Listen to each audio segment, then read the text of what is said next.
kwa safari. Asanteni. Najua tumefungwa, lakini tulicheza mpira mzuri.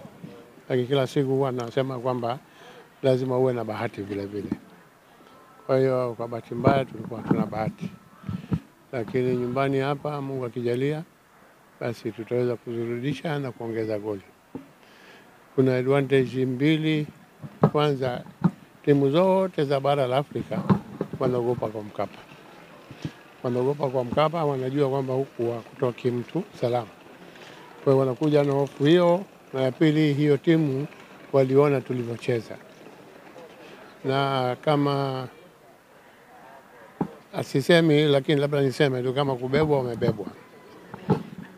Kwa hiyo wanakuja na hofu mbili, moja Mkapa, moja hapa. Lakini nataka niwaambie kwa Mkapa hakuna utofauti.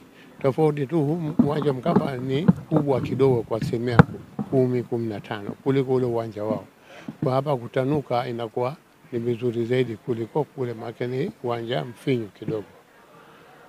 Kwa hiyo kwa Mkapa kinachofanya timu ishinde ni wapenzi.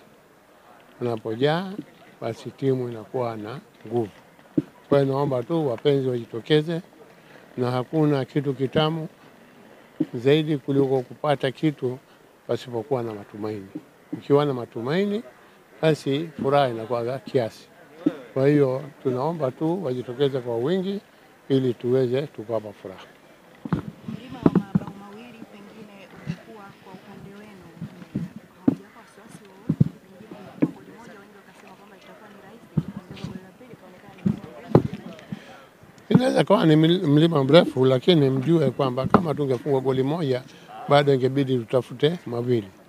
Haikuwa tumefungwa mawili, basi kama tungeweza kurudisha mawili na ya tatu sio shida kurudisha. Kama unapata mawili na tatu naweza kupatikana. Kwa hiyo yote ni kichwani tu. Siku nyingine unatafuta hata draw na shida kuipata. Siku nyingine unatafuta goli moja na inakuwa tabu. Kwa hiyo naomba tu kila mtu aombe, mpenzi wa Simba, ili tuweze tukavuka kwenye stage na kuingia kwenye nusu. Basi wamekuwa wanacheza mchezo wa kufusi sana, ambapo wanataka matokeo. Pengine wanakuja kwa nyumbani, nini hasa kinafanya nyinyi mjiamini na kusema kwamba uwanja wa nyumbani utaufanyia vyema?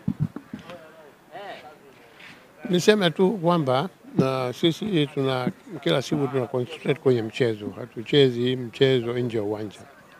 Kwa hiyo tunatafuta haki, na kila siku Mungu anapenda mtu ambaye anatumia haki.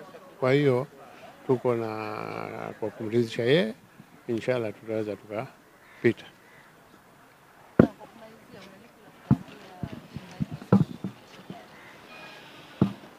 Wachezaji nataka tulishaongea nao kwamba na wao wenyewe wanaelewa kwamba tumefungwa kwa bahati mbaya, lakini kila mchezaji amesema anahakikisha kwamba atacheza mara mbili kuliko walivyocheza kule. Kwa hiyo tunategemea wakae na hiyo ahadi yao ili tuweze kupita.